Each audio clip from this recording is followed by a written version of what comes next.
Morning बच्चों। आज हम लेसन नंबर 18 नादान दोस्त पढ़ेंगे और समझेंगे।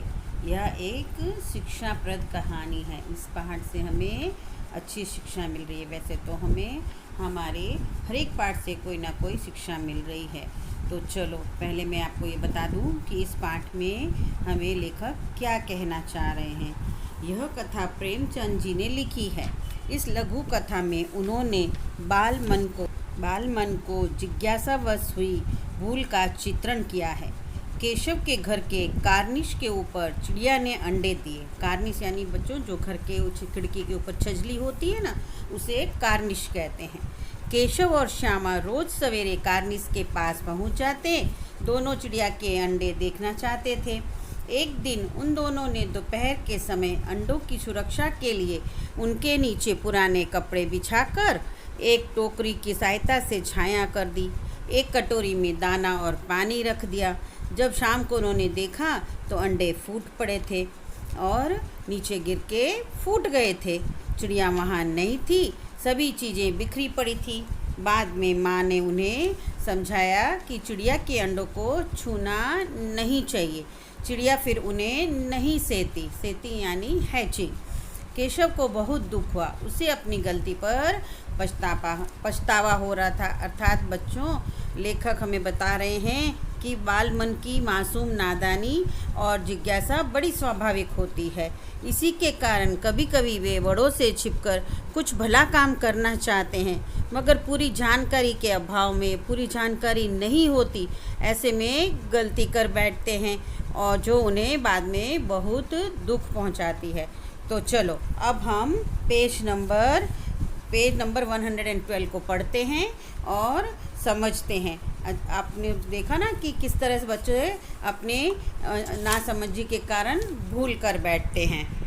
केशव के घर कार्निश के ऊपर एक चिड़िया ने अंडे दिए थे। ऐसा आपको बच्चों चित्र में भी दिख रहा है।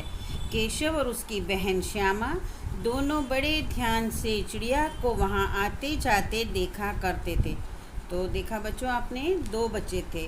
बहन का नाम था श्यामा और भाई का नाम था केशव। उनकी खिड़की के कार्निश पे, छजली पे चिड़िया ने क्या दिया था बच्चों? अंडे दिए थे।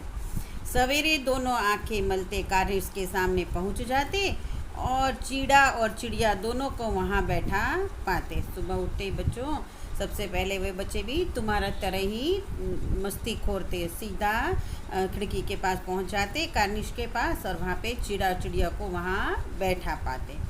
उनको देखने में दोनों बच्चों को न मालूम क्या मज़ा मिलता।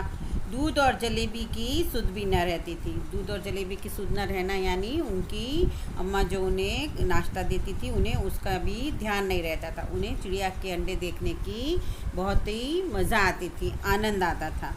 दोनों के दिल में तरह तरह के सवाल उठते।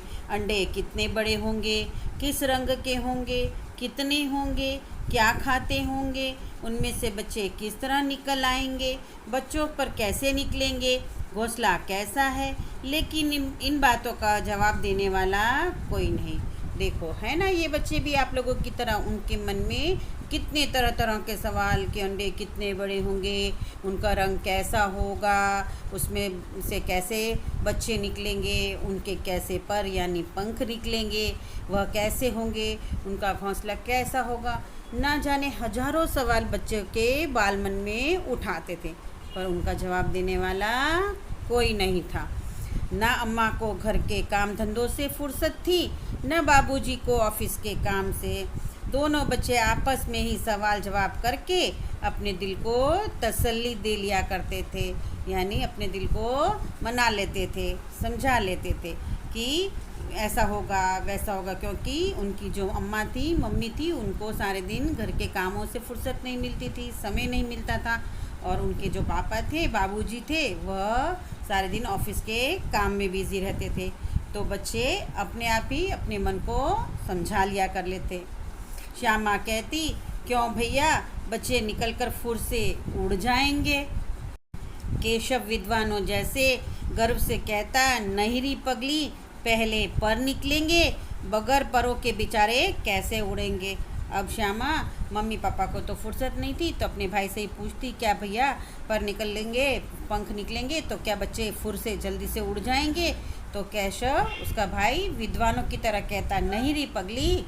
वो अपने आप को बड़े विद्वानों की जैसे कहता, नहीं रे पगली, पहले पर निकलेंगे, पर यानी पंख निकलेंगे। बिना पंखों के वो बेचारे कैसे उड़ेंगे? पंख आएंगे तभी तो निकलेंगे। तो वो बड़ा भाई होने के नाते उसे इस बात को समझाता कि नहीं नहीं, ऐसे कैसे उड़ेंगे, पहले पंख निकलेंगे, बाद में तो ये बेचारे उड़ पाएंगे। श्यामा बच्चों को क्या खिलाएगी बेचारी? फिर से क्वेश्चन पूछ लेती है।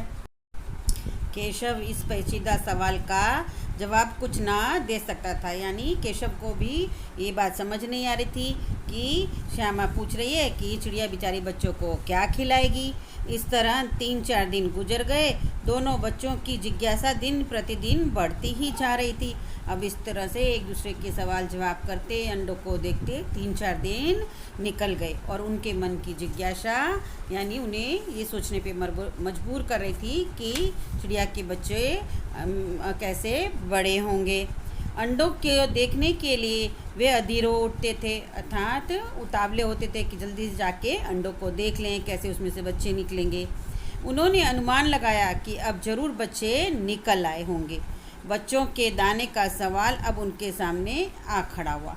अब 4-5 दिन तक हो गए, वो अंडे देखते रहे। अब उन्होंने अनुमान लगा लिया, क्योंकि अनुमान ही लगाना पड़ेगा, अंडे तो ऊपर रखे हुए थे, उसमें से बच्चे निकले कि नहीं निकले उनको तो दिखेगा नहीं ना, क्योंकि वो बच्चे छोटे हैं और कार्निश काफ़ी ऊंची है। तो वो तो सिर्फ अनुमान ही लगा रहे थे कि अब तक अंडों में से बच्चे निकल आए होंगे, पर ऐसा नहीं है।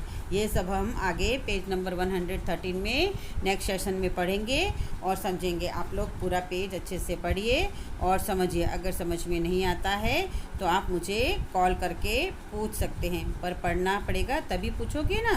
Okay, thank you.